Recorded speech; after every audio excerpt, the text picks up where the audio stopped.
All right. What's going on, my freaks and geeks? Welcome to the Square Roundtable podcast. I want to thank all of our viewers and listeners for coming and listening to our content tonight. And I want to thank you so much for following us on our social media accounts, on YouTube, all of that good stuff, y'all, because it all really helps. I just appreciate y'all for being on this journey with us.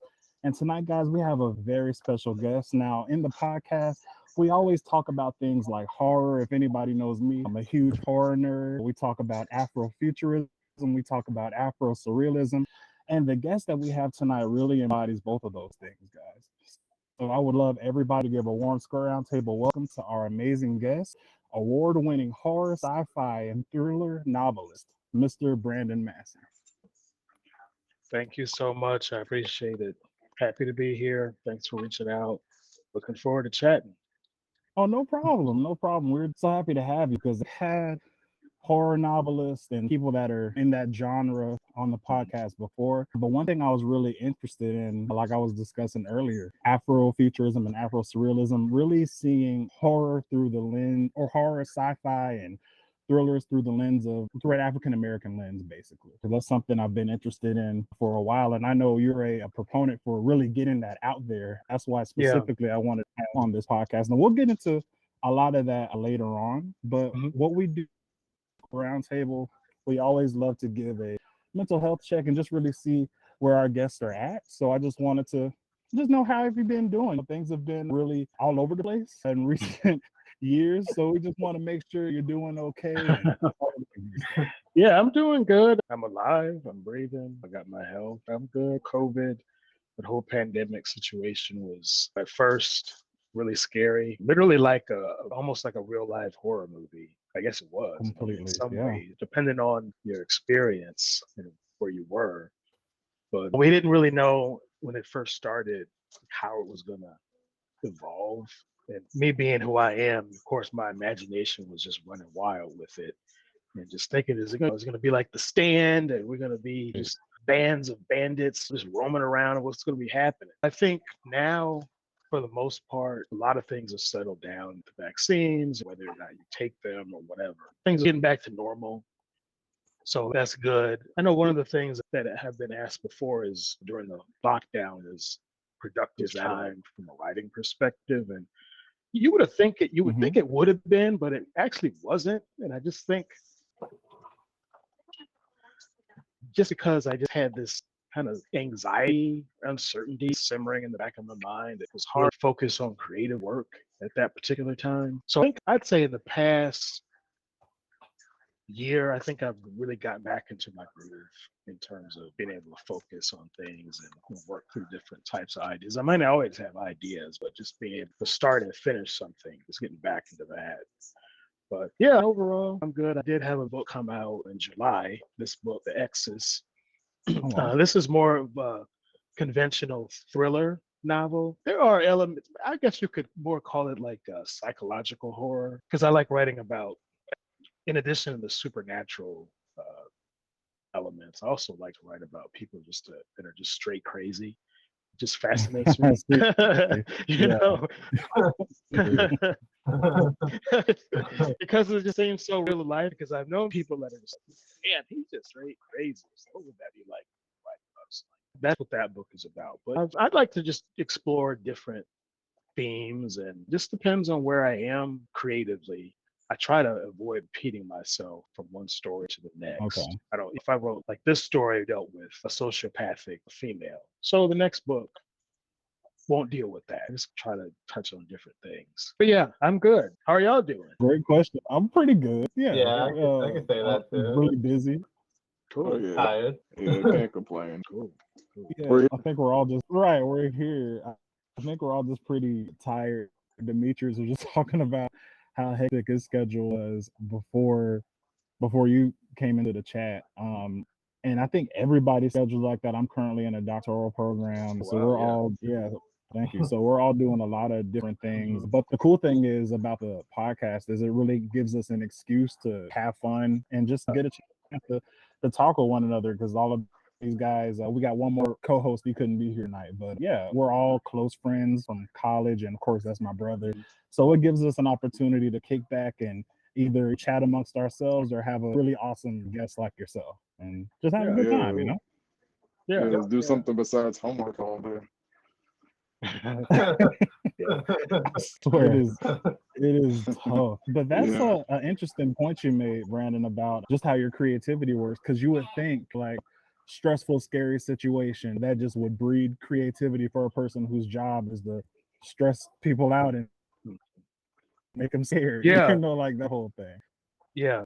Yeah, I would say for me, and I think just from other writers that I've talked to, it tends to be similar where if you're dealing with a stressful event in life, it actually can make it harder to focus on creative work. At least for me, I need to really be in a place of peace for me to feel like I can do my best work.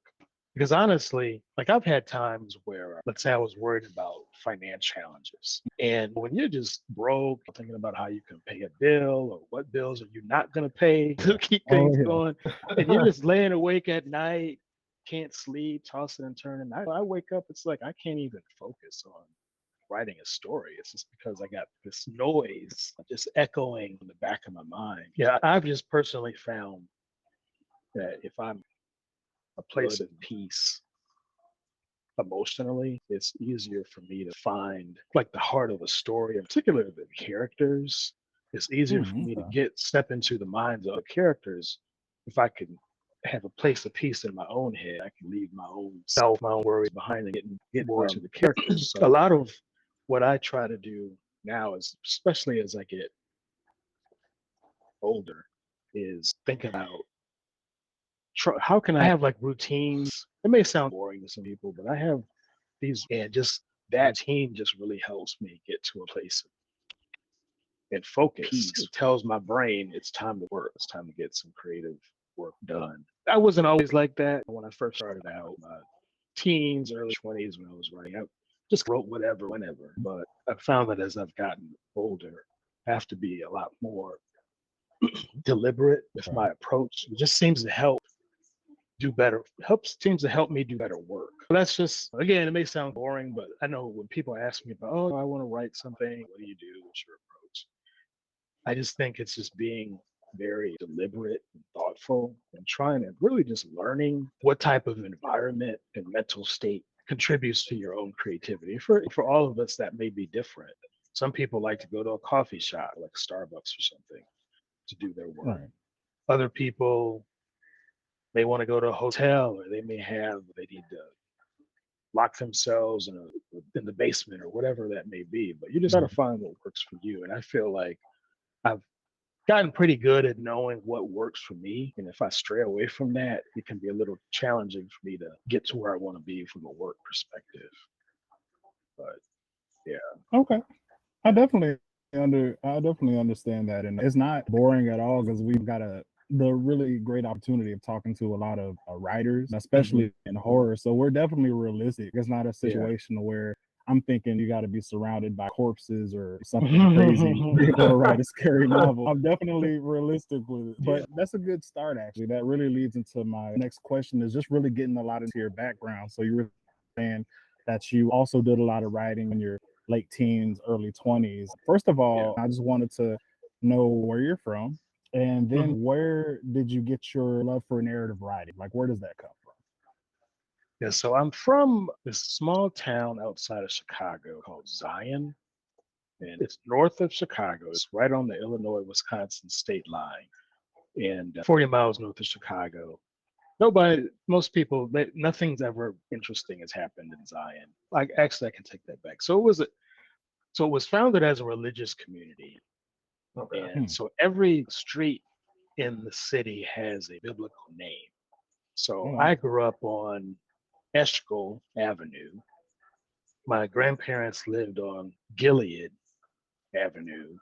My aunt and uncle lived on Gabriel. So it's like the whole town was like that. They didn't allow alcohol to be sold. They had weird laws, like they called them blue laws. And one of the laws, they didn't really enforce it at the time I was growing up, but it still was on the books, where if you hung out clothes on the clothesline outside, you could be arrested for that. On a Sunday. It's crazy stuff like that. Why not? Yeah, That's that's weird. possible. Wow. Yeah. Like, why? You know, wow, it's like a stupid rule. Yeah, yeah. The initial founding of the town was very deeply religious, and that as when I came along, when my mom was growing up, a lot of that had changed. They just recently started selling alcohol in city limits, though. Like that just Oh, wow. recently changed. So anyway, it was a town of about 20,000 people. That's where I grew up, raised by a single mom. But I had a lot of family in the town. Like I said, I had my grandparents, aunt and uncle, a lot of cousins. So I never felt I was always surrounded by this extended family. One of the things I think there was two pivotal things for me. So my grandparents are from Mississippi, like the Delta. And one of they moved to Chicago back in the 50s when they had the great migration from the southern cities to the northern cities, all the better jobs, getting away from Jim Crow and the oppressive situation in the deep South. But my grandparents, one of the things that they would do, my grandfather had 13 siblings, and it would be very common for these aunts and uncles of mine to come over to my grandparents' house just on a whim. They'd get a call. It's not like they would text you a week prior and say, "Hey, I'm going to stop by. Is that all right?" They'd show up at 11 o'clock at night. Oh, I'm man. here. Yeah. There's Oh 6 my of God. us, which I got to eat. But when they would get together, they would just spend so much time talking about the old days of growing up in Mississippi. And so as a child, I was accustomed to hearing these elders tell these just incredibly colorful stories about their lives. And so that made a really strong impression on me. Just crazy stuff, people being shot, attacked with axes, so on. We heard such and such uncle killed somebody, and that's why he took off, left Mississippi to go to Chicago. And it's like, really? They're just hearing these types of things. So I think early on, I just developed this love of storytelling, just from literally just hearing oral storytelling. Secondly, my mother has always been a huge horror fan, huge.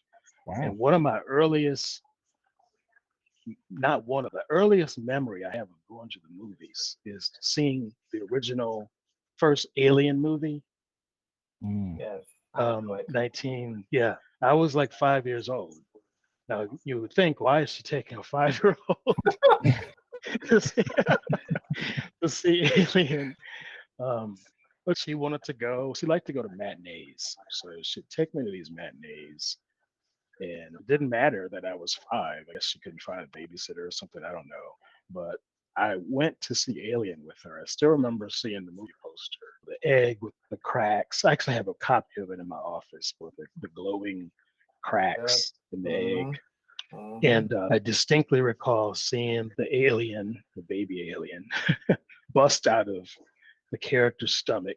Yeah. And just think, even I went back and watched that not too long ago, and it still looks pretty good from a special It effects holds up perspective. It really does. for sure. Yeah. Yeah. So you just imagine a 5-year-old seeing that. Just at that age, you're not even making a full distinction between what's real and what's fiction. You're like, this must have really happened. Right. Somebody. And Sure. it just made but I loved it. I wasn't scared.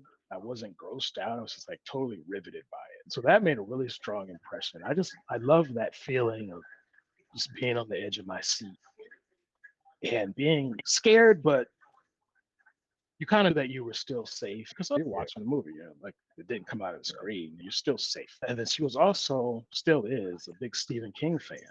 And so back when this was in the late 70s, early 80s, when they had the Book of the Month Club had this special service they called the Stephen King Library, because he was putting out books so often that he had so many titles already, and he was publishing so frequently that they could just send people a book like every 3 months. There's a new Stephen King one, The Stand, The Shining, The Dead Zone, Salem's Lot. She had all these books just lined up on her bookshelf in her bedroom. And I eventually read all of them. But I just remember growing up seeing those, and then you combine seeing those books, eventually reading those books, along with my diet of 70s and 80s horror movies. So it was almost inevitable that I would be interested in writing the type of stuff that I do. In terms of how did I actually get into writing, I would say it was almost one of those ideas that was always in the back of my head that one of these days I'm going to actually write my own stories. I didn't know how I would. I had no idea how. I didn't know any writers. Like literally nobody in my family did anything remotely like this at all. Like, it was a completely foreign idea to them. But I loved reading. I was one of those spelling bees, and it's like, I have friends thought that was weird. Like, why are you in that? My crew I ran with, all we did was play basketball. Yeah. So when I started getting into writing, they were like, dude, where is that coming from? But it was just something that I was just always drawn to it. And so when I was 15, that's when I got serious about it, because I figured, okay, people start asking you, what do you want to do with your career? What kind of career do you want? And so I said, I'm going to be a writer. And they're like, no, you'll never make any money at that. Who writes? They just didn't realize that it was a legitimate career. You're talking, again, Black family from Mississippi, blue collar. It was just not something that made any sense to them. My granddad, he had his own company. He was a courier. He delivered. He was like a regional UPS. That's the type of business that he had. So he was getting up all hours of the night, going out making deliveries, pickups, drop-offs, that type of stuff. So to say, oh, I want to write books, so that sounds good, but what exactly does that look like from a earning money perspective? So there was just some skepticism initially in my family. I think that may have even been good for me, that they were a little, what are you gonna do with that? Because I always had this stubbornness about me where somebody says, oh, you can't do that. Sit down. I want to prove them wrong. So it was, I felt it actually motivated me to be, I think, more serious and more focused about it. So I wrote my first novel. The first novel that I finished was Thunderland. And I was 19. I literally wrote that book sitting at my grandmother's kitchen table on just regular papers, handwritten. I think I still have the manuscript somewhere, and it was a complete mess. Trust me, it's like totally unpublishable. But what was important was that it was the first thing of substantial length that I had finished. It was my story. But what's interesting is that I think that first draft, I actually had written it from the perspective of a white character, because that was all that I had read. I had never read anything like a horror fiction written about African Americans. Like, if it existed, I didn't know who had done it. I didn't see it. This was like 1992, thereabouts. Tanana Reeves, her book didn't come out until 96 or so, 95, 96. So I thought, if you want to write horror, you got to write about white folks, because that's all you see. Now, eventually, that stubbornness came in, and I'm like, you know what? I'm just going to write about people that I know. If nobody likes it, fuck it. I don't care. That's the attitude. That's the attitude, right? A little did I know that would lead me down this long, twisted road, but I think in the long run, that was the best approach.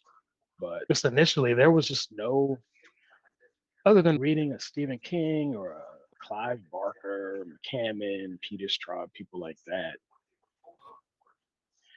Steve Coons big for me. These are all white guys. Their lives and their publishing journeys are going to be very different than ours. It was a challenge to just forge a unique path, or at least I thought it was unique. Again, I didn't know anyone else who was doing this.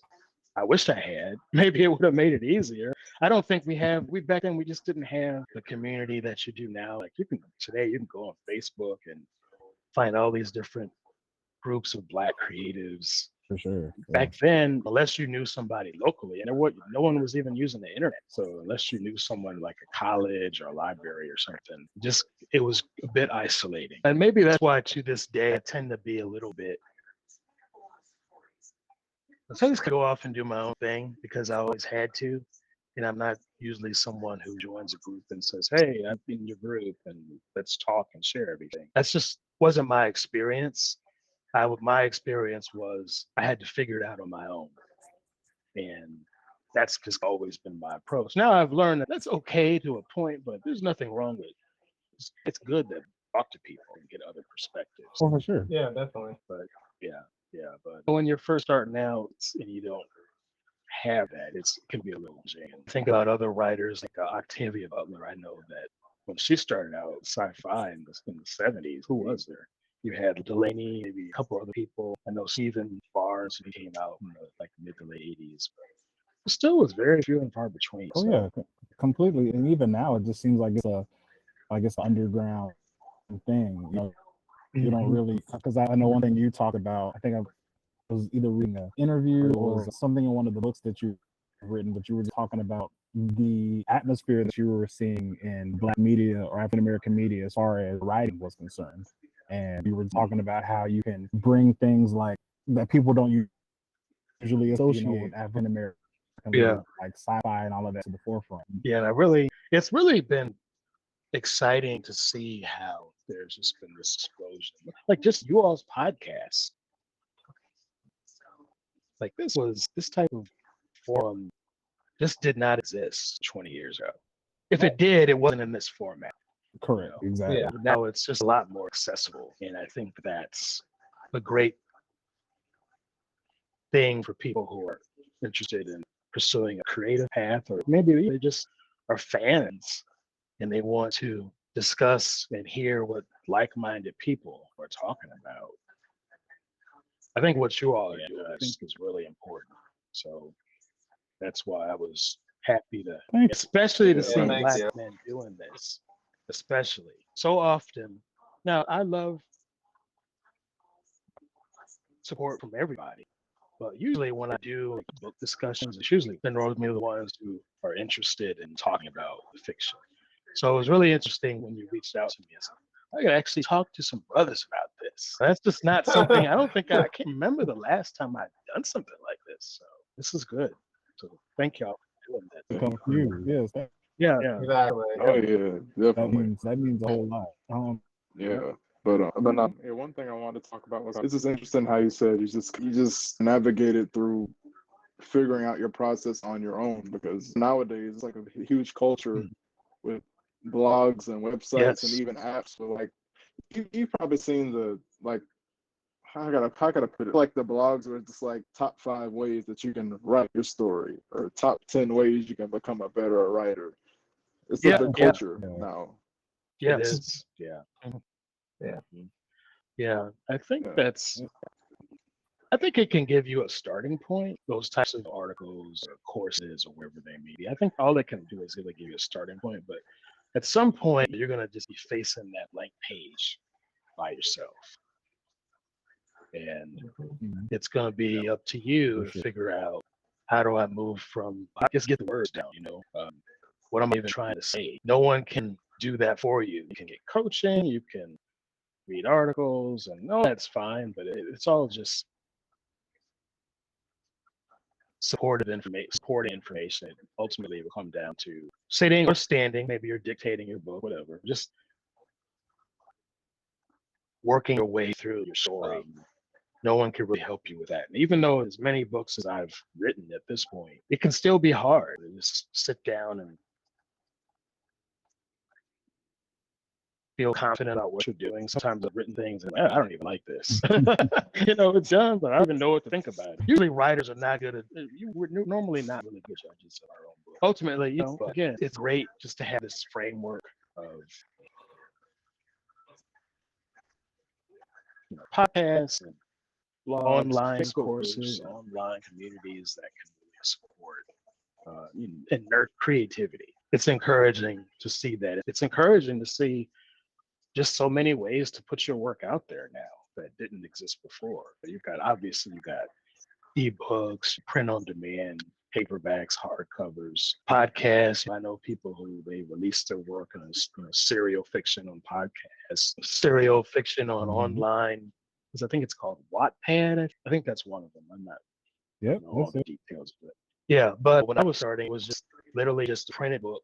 And the only way to really get it out there was to try to get a bookstore to carry it, to sell it for you. That was it. That was your outlet right there. Yeah.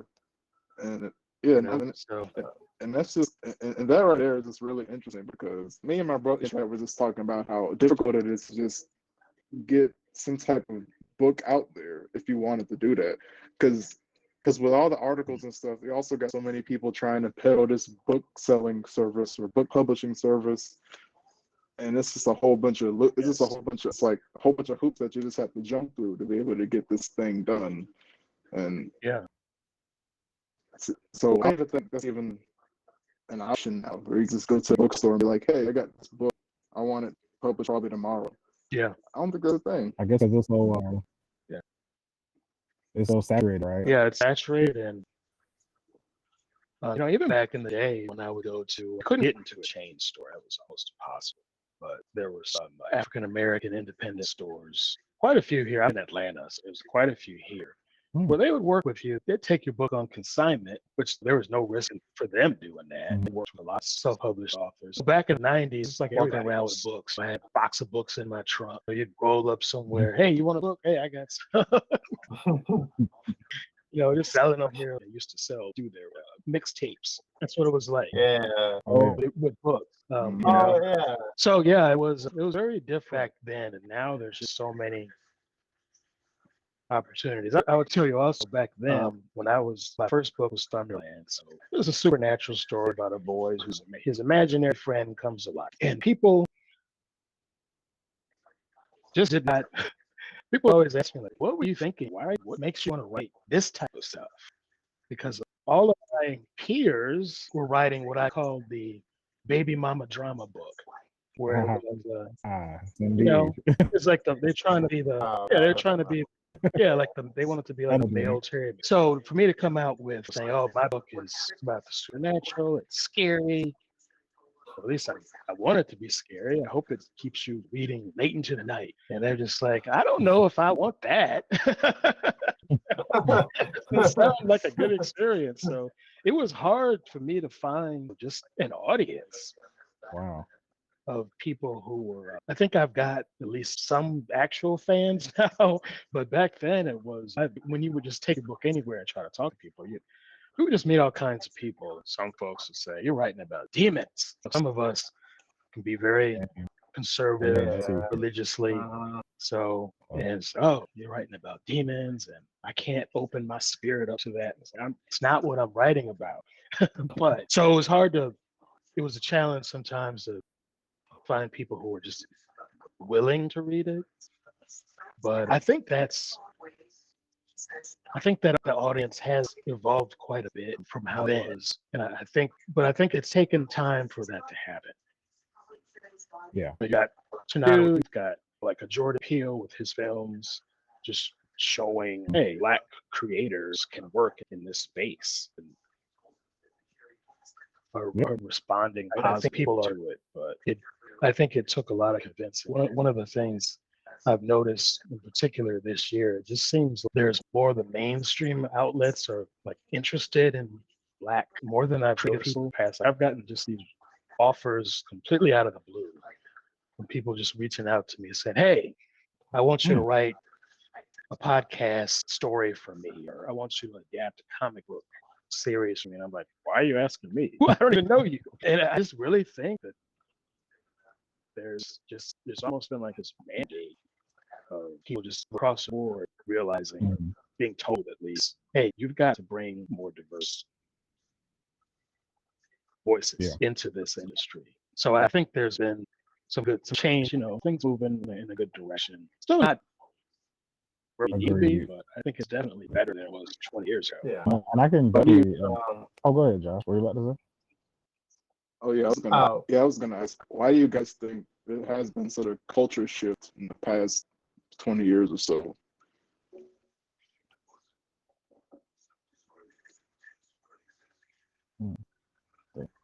That's a good question. What would you, so from your perspective, Brandon, what would you think about the culture shift and why we're starting to, and not even really in horror, but like you said, getting to that Black narrative in general? Because you have people like Issa Rae out here, Donald Glover's out here putting out content, Lee Majors, like a lot of these people are putting these Black narratives out there. So why do you think that should happen? I think think part of it, I don't have all the answers, but my opinion is I think social media, Twitter, like we say, oh, Black Twitter, like it's just this force. But I think it is just in terms of making the audience, or at least the potential audience, aware the existence of these works. I think ultimately, let's just look at it down to money. And if they think, if the Hollywood powers that be feel like a particular project is going to be profitable, they'll support it. I mean, it's not that simple. That's simplification of it, but I think with the social media, making it, spreading word about things. Oh, this new Black horror movie, this new Black this and that, whatever is out there. This helps cultivate the audience that can make these movies more successful. Look, for example, Black Panther literally was like a cultural event for many of us. It's hard to me to imagine that it would have been as successful. We would have gone to see it. I don't know if it would have just, people would have been mobilized to this extent that they were if it weren't for social media. So I think, can agree with that.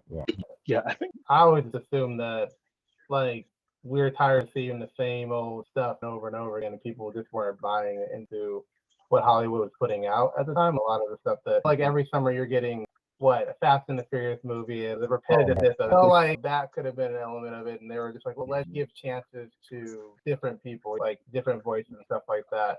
And then we just ran with it, and we're slowly making our way to where we're at now. But I agree with your point. I know it's money for sure, but I always assumed it was just like, we're tired of seeing the same old coming out of Hollywood. And that's why indie probably was, I think indie was doing a lot better than Hollywood at one point in time. Maybe it still is, I don't know. But like, people are going to see indie films a lot and repping those over Hollywood stuff. Yeah, and I think, absolutely. And I think we're just more vocal now about demanding representation. Yes. And then you also have more of us in decision-making positions where we can have a more leverage to get something done. So I think there's just a lot of factors. Again, not obviously, we're still not where we want to be. It's certainly better than it was when all you, then when all this the Boys in the Hood type movie. Yeah. Yeah, that was our only like representation with whatever BET put on, right? And I wanted to know for you personally, because we're talking about just like social change and just changing what we see visually or narrative wise. I was actually watching, and this is one of the things that prompted me to reach out to you in the first place. I cannot remember the documentary. I think it was Black Horror Noir, something like that. And it was a bunch of horror creators such as yourself, and they were talking about how they got their start. And I'm not sure if you feel this way as well, but they were talking about a lot of the older horror films and how it seemed like you had the creature or whatever it was that was the other, sort of disrupting an idealized white setting, and how they were tired of seeing you saw it over and over and over again.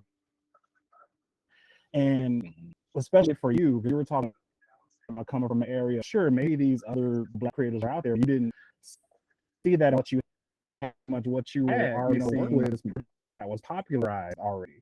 So for you with your areas, how hard was it for you to break out of that? Like, what through your eyes, like what was hard? How did you figure out what you were on right now versus what you are familiar with? That's a good question. I would say for me, since I wasn't part of any community per se, I knew one of the things I wanted to see was characters like myself acting in a heroic fashion. And we've all heard about this. When you see, at least back in the day, when you see a Black character in a horror movie, you would know that dude is not going to live to see the end credit. He just isn't. He's not. He probably will be the first to die, actually, in a gruesome way. And we were just these throwaway characters. And even movies, and I'll tell you what was really disappointing is even movies I personally actually enjoyed quite a bit would do that type of stuff. And you would just be like, oh, I guess I'll overlook that. And I still like it, but I just hate that I'm just viewed as something that the monster gets to chew up, or they use the black characters to even show that there is a monster. Okay, now so you know that this thing is bad because it ate this guy. Like we were just the cannon fodder, literally. So I knew, yeah. So I knew the first thing I had to do was to show us how we really are, which we're not cowards. We're not going to be the first one to run off. Now, that doesn't mean we're going to walk right into an obviously dangerous situation either. No. I knew I knew I had to be realistic in how we respond to this situation. And if you ever go to a horror movie on the black side, and you just see how we will just be literally shouting at the screen, "Girl, what you going out there for? Get your ass back in the house." That's because we would never do. If we hear a strange noise outside, it's outside. Why am I going to go out there? Mm-hmm. Why we We're looking. Let me go outside. Bare flashlight, nothing. We just don't. We don't think like that. So we had to be heroic. Yeah. We didn't have, but we couldn't be stupid. It's important to act like you got some sense. So I had to write about characters who were heroic and sensible, and followed what I believe are our cultural sensibilities about certain situations. What we would do, what we would not do, was really important. And then from there, I really had to start looking at me to find as the kind of hook of the story or the basis of the story, a situation that I felt was relatable. People who would be reading my books. For example, like Dark Corner. Okay, that's a book set in the Mississippi, and vampires eventually overtake this town. Okay, but what was the story really about? It was really about this young man who grew up without his father. His father apparently dies.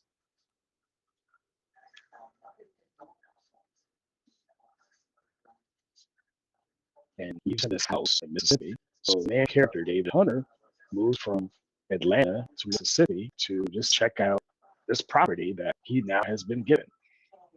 A very normal thing, a relatable thing. He doesn't know his dad. His dad is gone. His dad gave him this property. He wants to go learn more about it.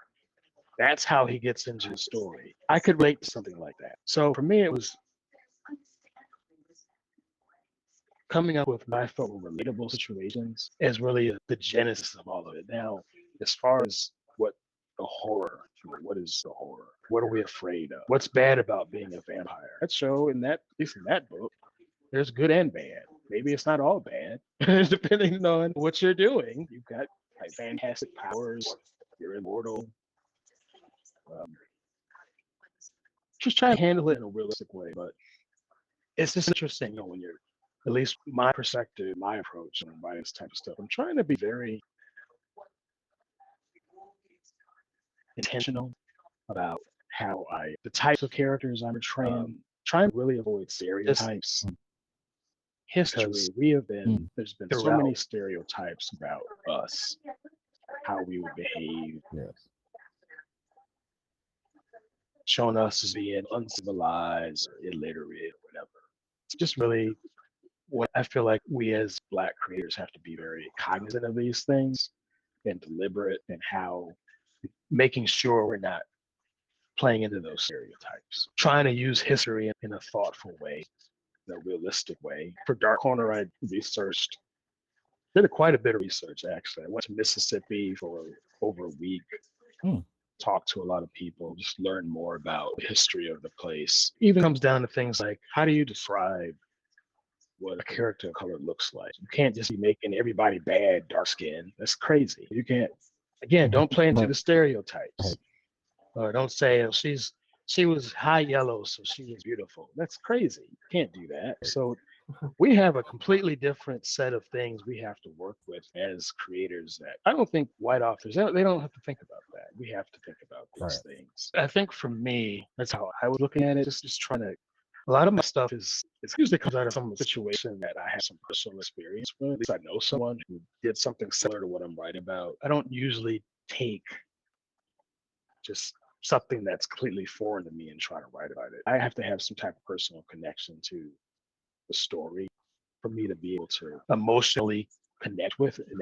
I don't know if it works that way for other writers, but that's just how it's been for me. I feel like that's really helps me get a handle on the material. But yeah, I'm not sure if I answered your question, but that's basically Yeah, completely. yeah. No, you did. I was gonna ask him. Oh, go ahead, D. Sorry, funny. Do you face a lot of writer's block? And if you do, what are your ways to get you like back in the zone of things? I have dealt with, I think I've never been blocked for months and months. I'll tell you, when I think of writer's block, so I've had times where I didn't write, but it wasn't because I didn't have ideas. It was because I had other stuff going on in my life that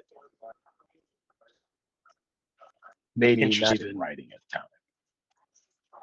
It's like I went through a situation where I was with a publisher and then things kind of went south. And I felt really jaded about the writing industry, publishing industry in general. And I literally didn't publish anything for about 4 years because I wasn't convinced that it would go through so much effort to get work out there. And then things can just all hinge on business things that have nothing to do with actual writing. And it just felt, you know what, it just wasn't fun anymore.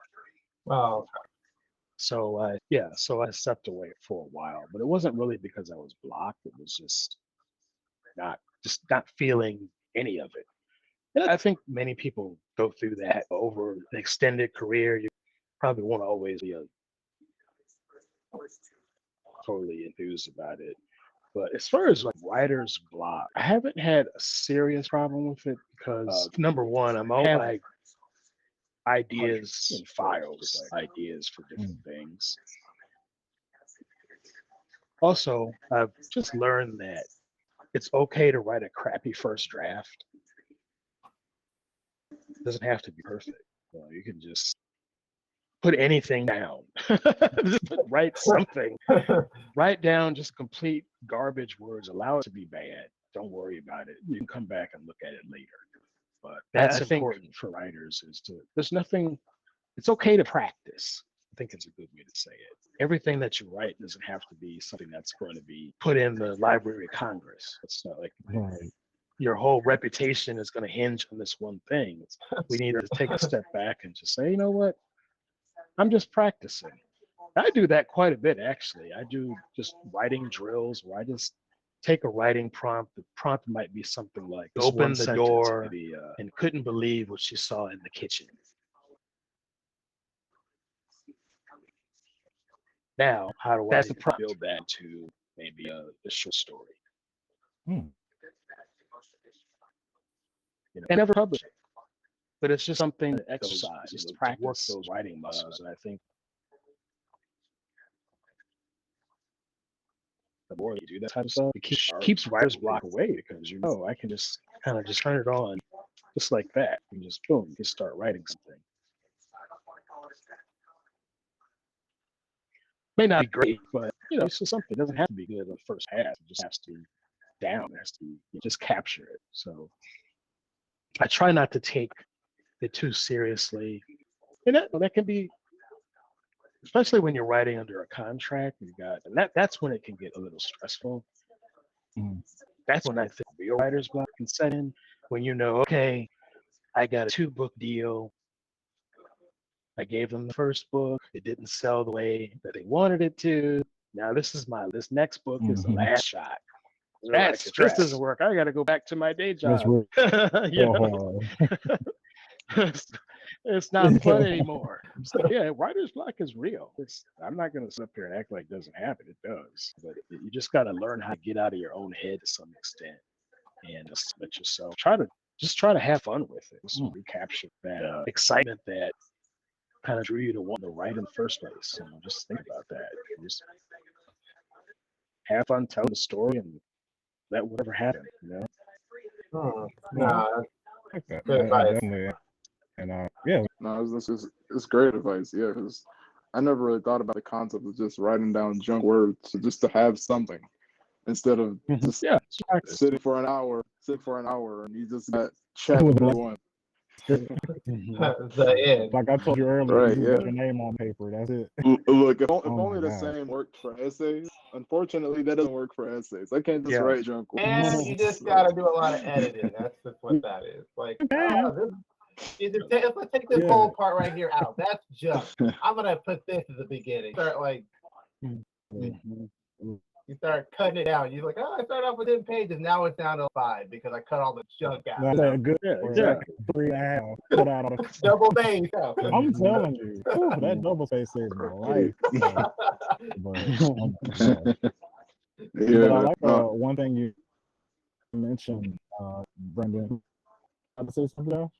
Oh, I was gonna say. Sorry, I don't want to. Oh no, but yeah, I was gonna say that's just a real good strategy to remember, and because like I was saying, there's just a really big culture on trying to create this masterpiece out of thin air. Yeah. Or just be successful at it. Exactly. Like, I think academia writers, because akin to that also. I mean, oh my gosh, it's tough. I had 2 nights ago. I know for a fact the assignment that I turned in was a bunch of mess on the paper, so I know. So been there, done it. By the time the professor realized that it's too late, the end of the paper. By the time you realize it's bullshit, he's like, I failed already. But one thing that I always find interesting that you were mentioning was the techniques that you use to practice, which is the short form story, the short story. Yes. And something that I really, that's something I really started to get into when I worked at Kroger some years back. Some of the hubs that had these stories. Yes. I was listening to short stories, and I fell in love with them because unlike reading a long novel, and me, short story has to be something there that keeps you, and right. You have to tell a whole narrative in 2 to 3 pages. And there was one for you in particular that I was listening to the other night, and I think I'm a big bad wolf when it comes to horror,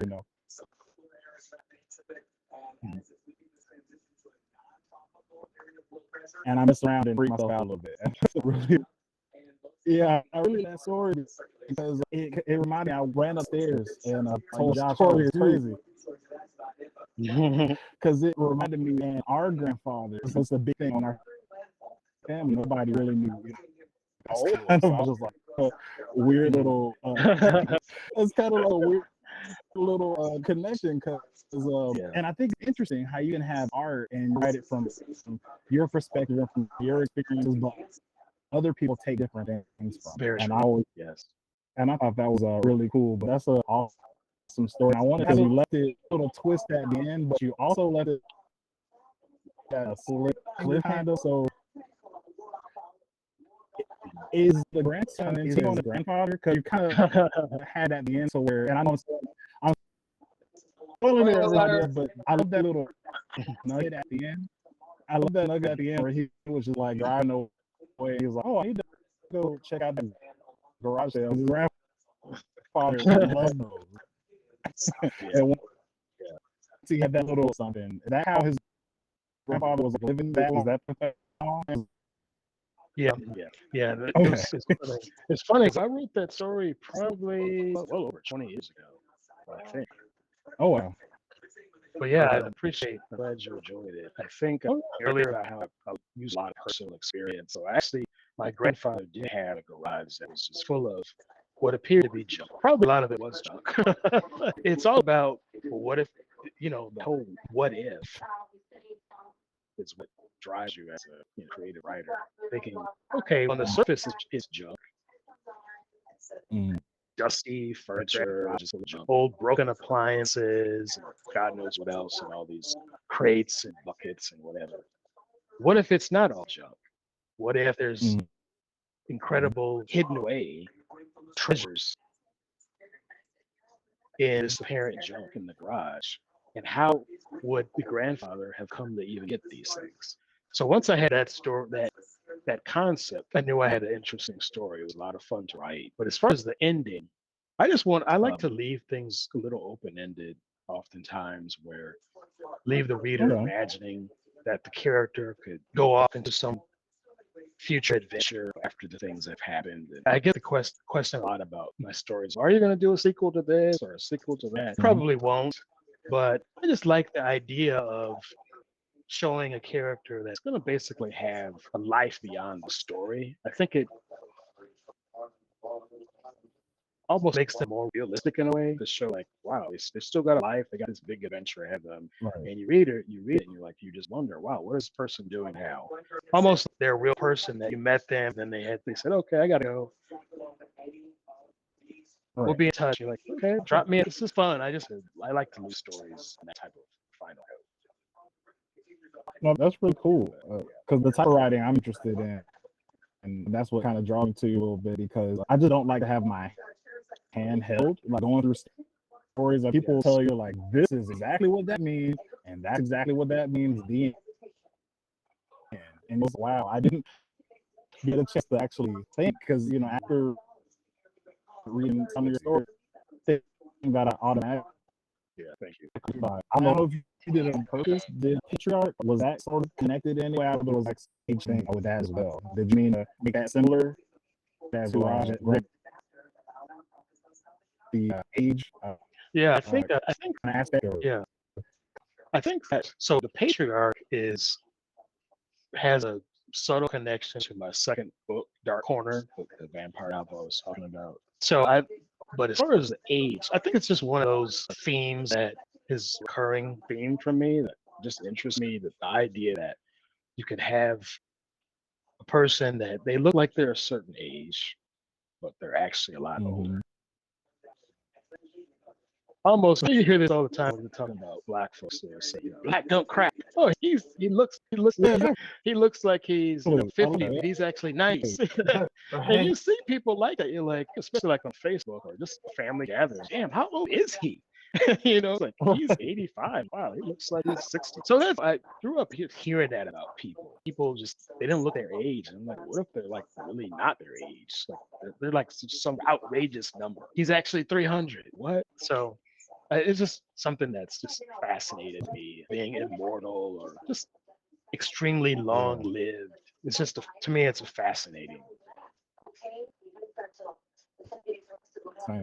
concept. So I've written about it. Actually, now that you bring it up, I think I've written about it at least four or five different stories. So yeah, it's definitely a thing for me. I don't know why, but I just find it interesting. I love that. I love that concept, and I love repetition. Yeah, definitely. It stuck out to me for sure. Okay, Josh, what were you saying? Yeah, totally. What was it? Yeah. Or was it probably from stealing or trying to steal one of the treasures in the garage? Because I was thinking maybe.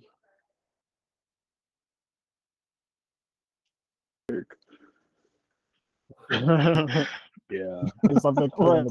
It probably was diabetes. That's one of those things too that I've seen in my own family. I've had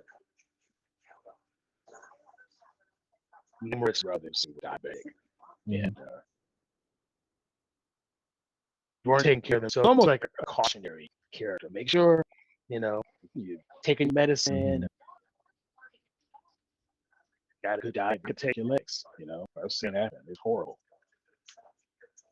Happened to my grandfather, uncles, so yeah, I think I was just kind of trying to go for a character I thought was realistic. But yeah, I do that type of stuff from time to time. We'll just have some character in a story, and they're intended to be, when you read them, like, oh, I know somebody like that, or I've heard of someone like that. It's just part of making the world of the story realistic. Some people are just like, oh, I know these people like this. So I think that's what I was doing with him. Yeah. No, that's really cool. And speaking on just the story in particular, one thing that I noticed about you I thought was really great. I'm a sucker for a good, so many Stephen King collections of anthologies, all kind of horror anthologies. And one thing that I was pretty cool with you was to have a anthology series of Black writers, horror and sci-fi in mind, published by a Yes. published by a really significant publishing house that's like the first of its kind. And I know you guys really made history with that. I just wanted to know, for you being the person that curated these things, what gave you that idea to do such a thing, and how did you even get it off the ground when nothing like that existed prior? So as far as the idea of it, I felt like just a sense of responsibility because I had signed a deal with Kensington Publishing. They published my first 2 novels. We did a lot of books for them actually, but after the first 2 books, I had a really good editor who was just very open to pretty much anything that there had been the Dark Matter anthology had come out a few years prior by Sheree Thomas edited that. And that was more of a sci-fi focus. I wanted to do something that hadn't been done with focus really was horror fiction, supernatural horror, primarily. So I thought, this has never been done, and I've got this good relationship with this publisher. Maybe I can get them to go for this. Having just a handful of known authors, really focusing more on people who haven't had any type of major exposure. Give them an opportunity to get a story released by a major publisher. Maybe that gives someone else a platform at some point. And I got some absolutely amazing work. I was just impressed. Wow, all these people who I had never heard of before, folks who hadn't really published anything, were sending me these stories, and they were just blowing me away. It's like, wow, this person is so talented. And it just made me realize that there were just so many of us who were not getting opportunities to put our work out there.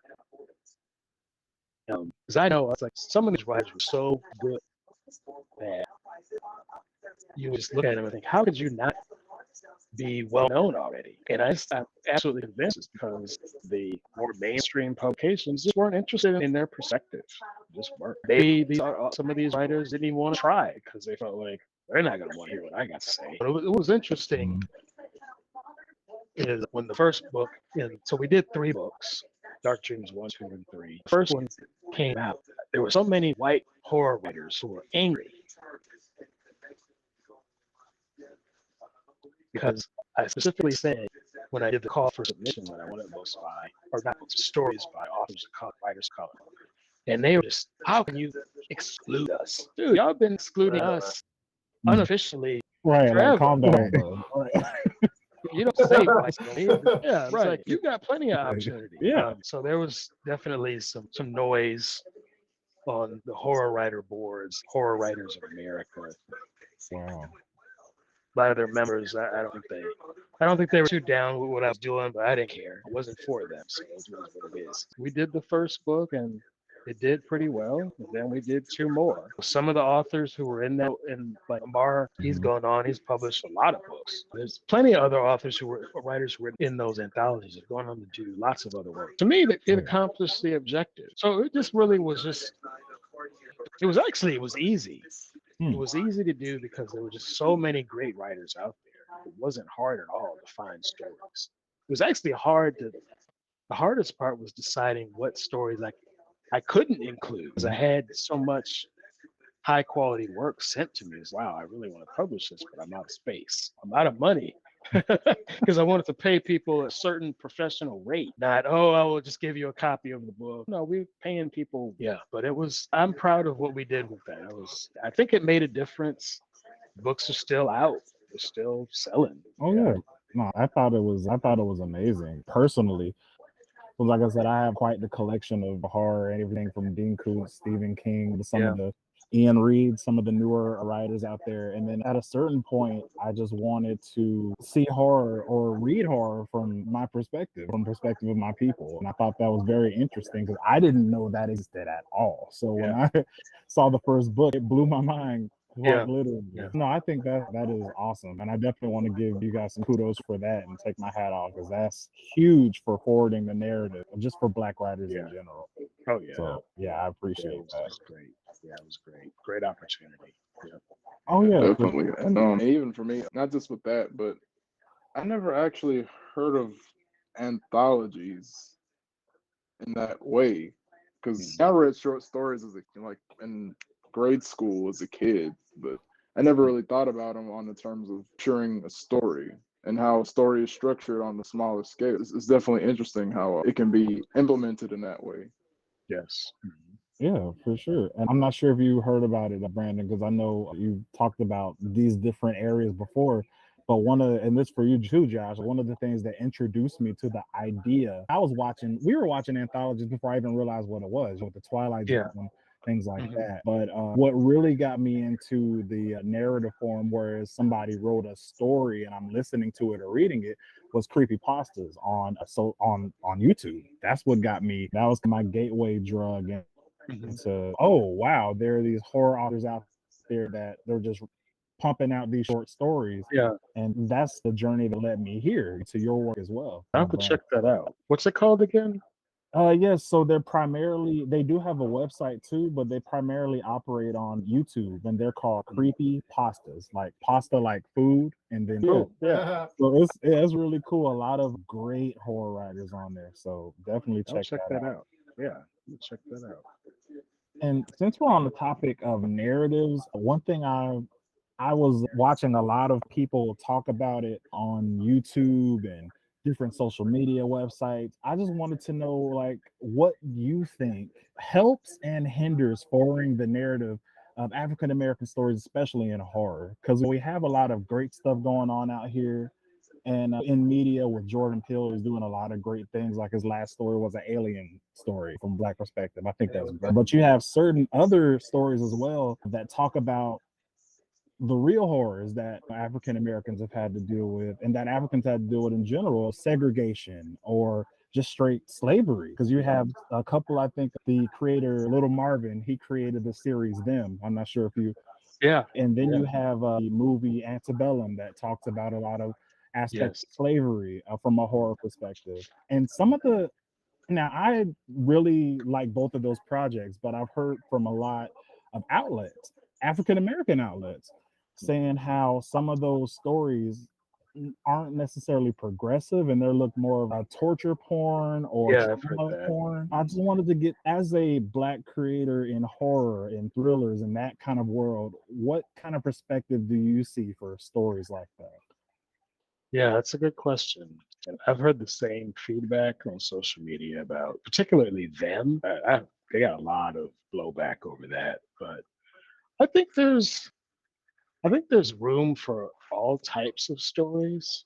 What's important to me is that we as Black creators have the creative freedom to tell whatever type of story we feel needs to be told, that we're moved to tell. Like for me, for example, a lot of my stories don't necessarily deal with some type of racial oppression. Some of them touch upon it. Like in Dark Corner, there's some component of the lead vampire was formerly a slave, and it's that whole little mini story about him. But that's not necessarily like the main story or what Mm. it's all about, because I don't feel that I should have the burden or the I don't know if it's a burden, but the expectation that every time I sit down, I have to write some type of racial thing. Got to be about, oh, the pain of being a Black man in America, the stuff that we all know about, that we hear about all the time. Why do I have to write about that and only that? I don't think that's a fair expectation for us.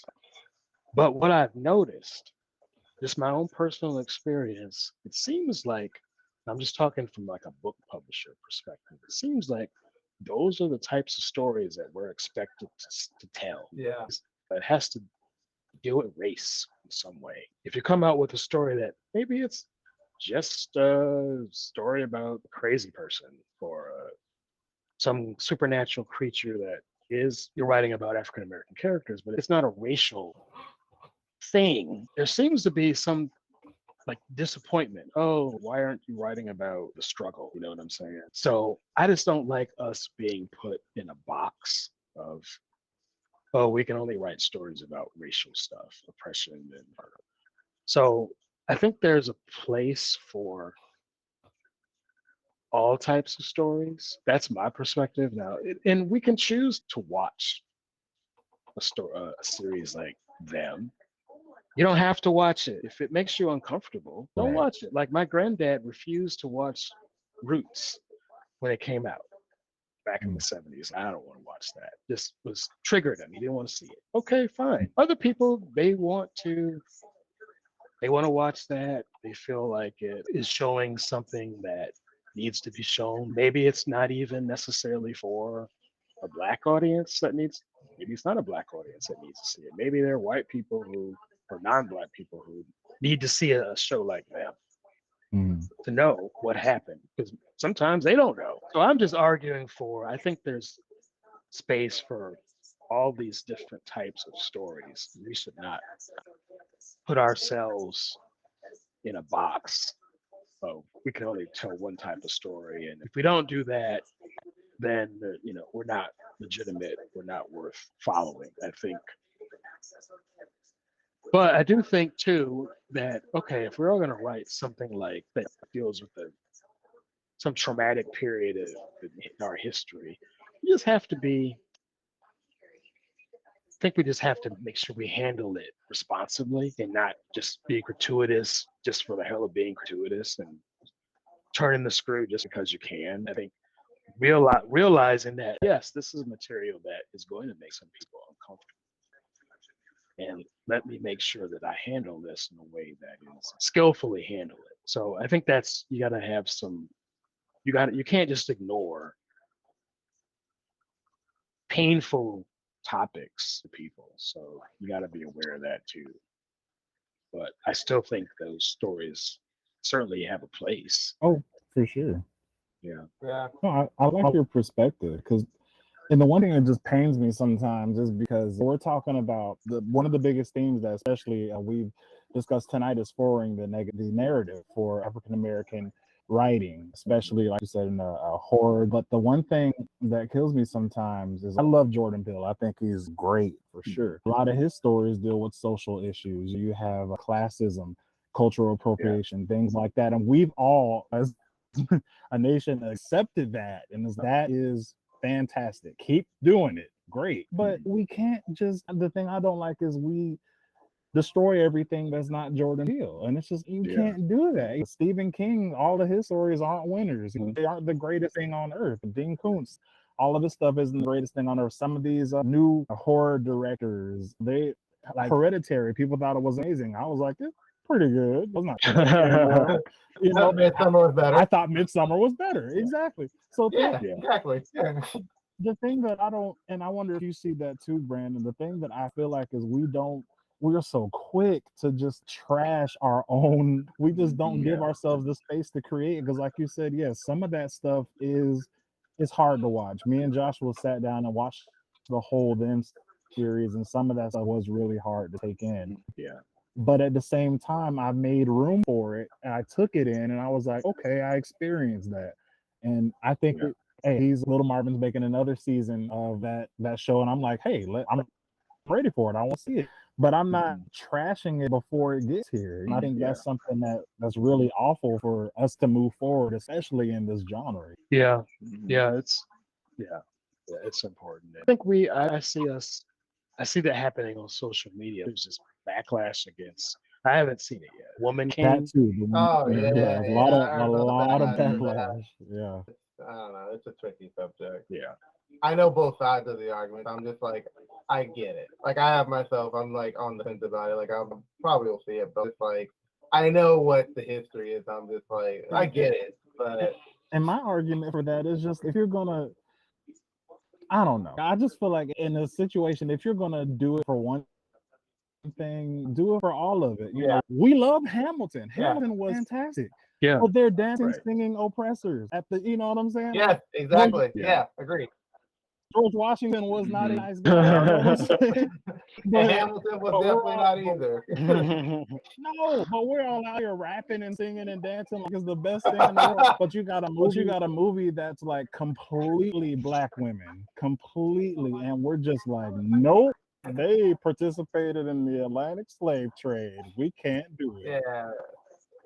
I feel It's like it should have a place, like obviously, like you guys were saying. But I heard from what I hear, they skated around that aspect of that part of the movie, and I'm just like, Yeah. say the whole thing. If you're gonna have the whole truth, put it all out there. I'd rather Yeah. see them doing the thing that history said than them to just kind of, oh, you know what, they did that. That's over there. We're gonna talk about this story over here. No, just tell us how it is.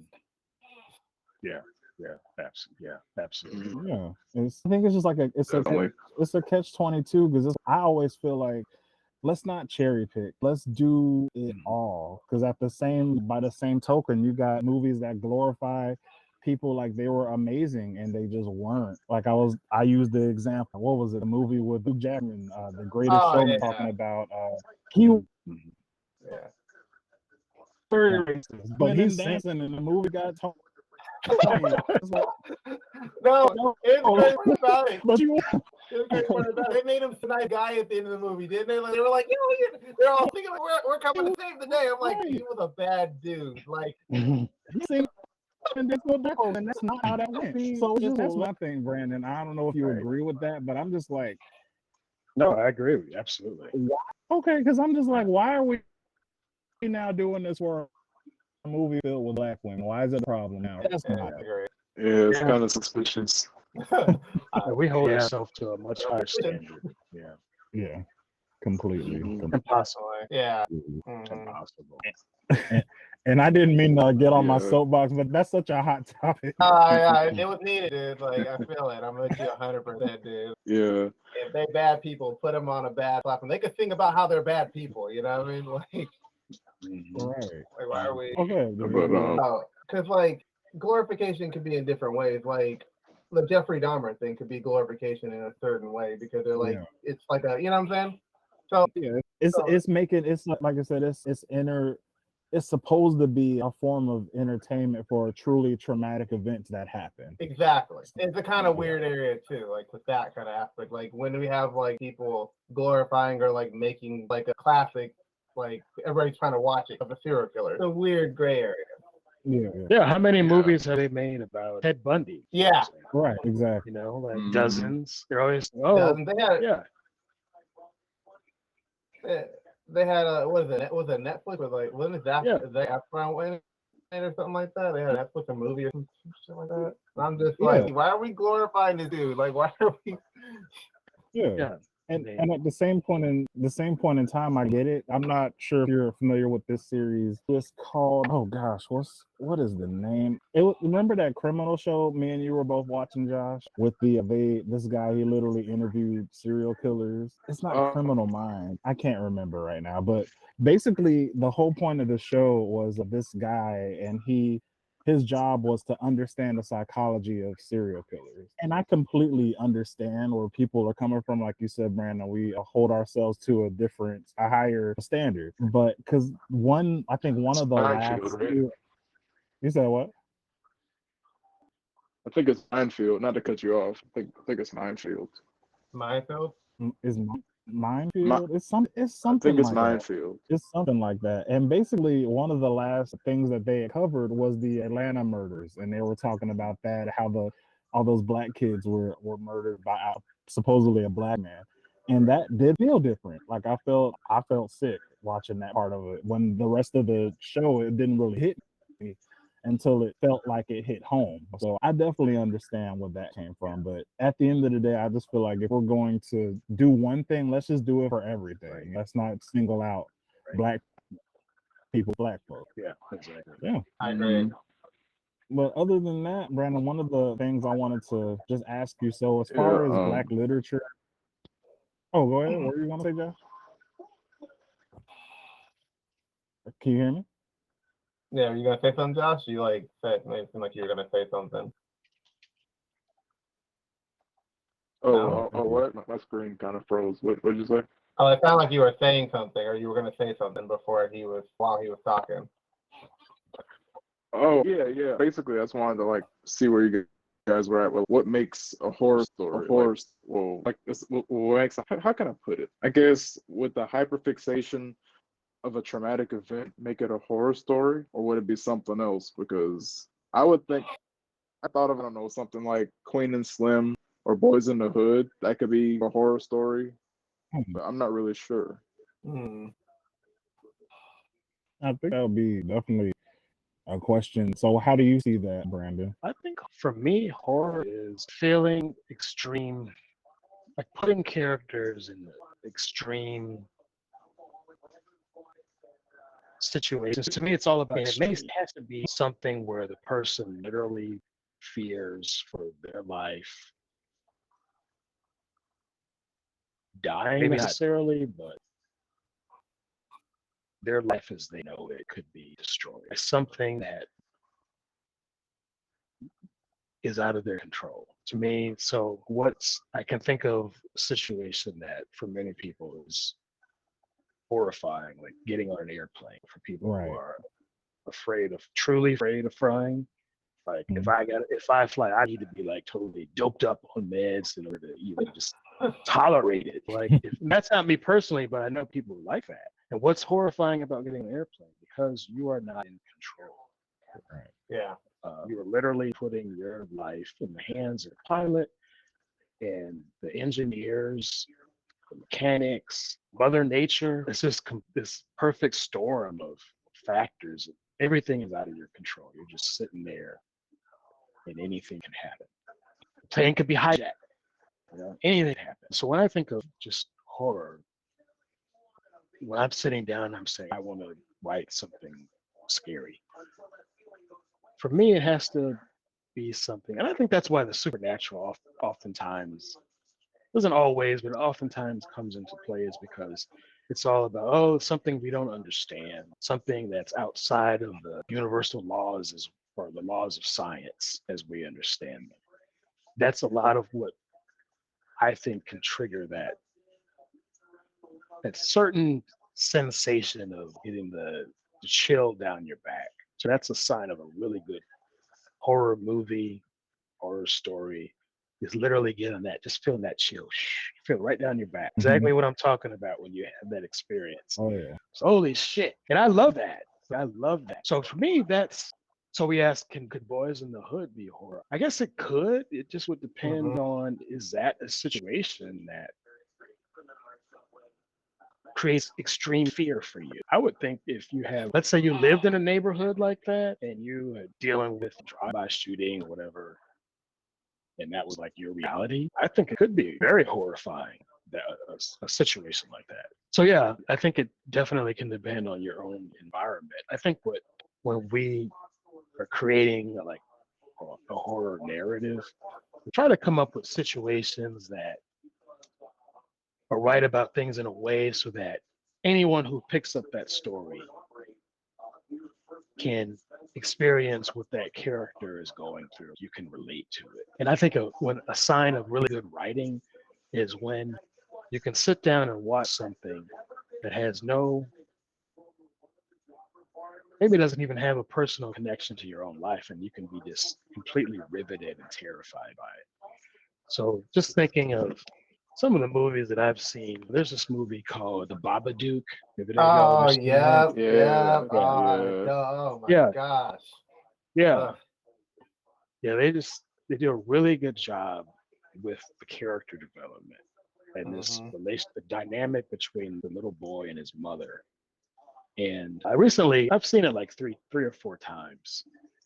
And each time I get I take away something different. No fancy special effects. They had a very limited budget, but the filmmaker just created this absolutely believable relationship between the mother and her son. Her son seems to be basically extremely delusional about a monster in the house. Yeah, if y'all haven't, I think a couple of y'all said you've already seen it. So yeah, people who are listening, that's one of the better horror movies I've seen in recent years.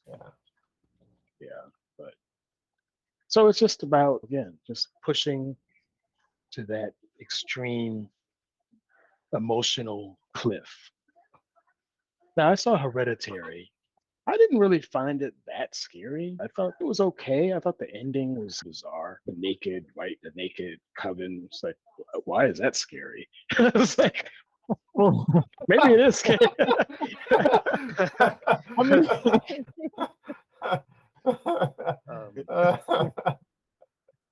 There's another movie I saw. Actually, seen this one also about 3 times. The Witch. Have y'all seen that? Yeah, that movie is Oh something. no. Yeah. Yeah. Oh man, I recently saw it because I went to get a tattoo, and the tattooer had the movie on, so I got to watch it while I was getting tattooed, and it's a trip. Wow. It is definitely. really, I gotta watch was it. just like, I'm not gonna say anything, but I was just like, it's very like slow. It's not like it doesn't really build things really quickly. It's just like a slow pace kind of thing. For me, it was. Yeah. But the ending, I was like, what the fuck? Yeah. Like it was really one of those what the fuck moments. I was just like, all right, that's how we're doing this. Okay. Cool. Yeah. Yeah. I enjoyed that one. I like the slow burn approach that they took with that material. The set, I think the 1600s. Yeah. And just the authentic clothing, the whole environment, the language. So I'm into that kind of stuff. I tend to sometimes like a more cerebral horror. I feel like when the writer, filmmaker can make you wonder, is this character really experiencing what they think they are? It really just messes with your head. Or are they just imagining this? Is it real? Oh Yeah. There's especially a point where I was like, is this what's happening or this is what she's thinking? But I'm not gonna say it because it's definitely a spoiler. But no, I understand what you're saying. It was definitely an experience of a movie. Yeah. I'll have to check that out. Yeah. Okay. Yeah, I would also say so. Lovecraft Country. I know y'all have seen. I've seen that. I love that. Yeah. I still gotta catch up on Yeah, Lovecraft. I I haven't hate seen that. it I yet. hate that I didn't get a season 2. I hate that they're not going to make anything more of that. I hate that. Yeah. Yeah, I watched the series. I like the series. I'd also encourage anyone who watches the series also read the book. The book had basically went into a little more detail with some of the particular scenes, but just really interesting stuff. Yeah. Definitely. Okay, I'll definitely have to get into that as well because I think what was the last horror movie I can't even remember the last horror movie series. What did we watch? Candyman. We did watch. We watched the new I Candyman. was about to say Candyman. Yeah, I was about to say, didn't you guys watch Candyman? That was good though. I like that. That was good. Yeah, they did a good job. That was good. Yeah, I like the direction that they took with the new Candyman. That was really good. Yeah, I saw that movie like multiple times. I would say, Brandon. So, what would you? One of the last questions is just, what would you like to see, or better yet, like, in order to fully get people on board with just African American narratives, especially with dealing with Afrofuturism, which is in sci-fi, or Afro surrealism, because I see. Like I gave you examples earlier, and if you haven't seen it, definitely watch it. In Atlanta, the TV show, Donald Glover, it does really well with Afro surrealism. Like one of his recent episodes, like he created a horror situation out of underground Atlanta, and it's crazy how you could do that. And I would love to see more people give Black situations a horror or a sci-fi treatment. So, what would you think would have to happen to get more people on board, or just to get the Afro surrealism on the front street? I would say. I think it's two pronged. I think one, there needs to be the people who have the interest and ability to create these types of narratives need to keep working to put it out there. Also, so that's one side. But secondly, we need the audience. We need people to, when they see or hear about these types of stories that are available, they need to support them, watch them. Talk about it on your Facebook timeline, Twitter, Instagram, wherever. It's got to be a two-way street. Writing it, putting it out there, but then the audience, if you see, it's like a Donald Glover Atlanta episode, you're like, oh, I would love that. Okay, why don't you seek out more of that? If you hear about other things like that, make sure you're watching it. Make sure you're telling people about it. I think you got to have the audience behind it in order to see more. Again, I think the Hollywood powers that be, they're looking at the audience numbers. You know what I'm saying? So it's important to show the support. Y'all got your podcast. I think your podcast is a great way to build that awareness. Stuff you were talking about this evening that I wasn't aware of. I need to go check that out now. You know? So I'm one more person who will be a fan of this material. So I think it's just, we just gotta just work it from all different sides, I think. So Perfect. I agree. No, I agree with that. That's a perfect Yeah, answer. totally. And other than that, Brandon, we really appreciated you taking the time to come out to speak with us tonight. It's been everything. We really enjoyed it. Thank you. Oh yeah, being a horror thanks for coming nerd. out. Oh yeah, being a horror nerd like myself, like I love to talk horror, and especially because being a fan of your books and your work, it's definitely been a treat. So thanks again. Thank you so much. I appreciate y'all. This is cool. Oh, no problem. Thank you. No problem at all. Yeah. And before you go, definitely, please, I know you have a new book that came out. Let everybody know about your new book, where they can find you, your website, social media. Yep. Just shout it all out. That's the plug. Yeah, so the new book is The X's. It's available on all major retailers. And you can also learn more on my website, brandonmassey.com. Awesome. And no worries. For our viewers and listeners out there, we will definitely put all of that stuff in the description below. And just every week, guys, Joshua and Dmitri, guess what time it is? Shameless promotion.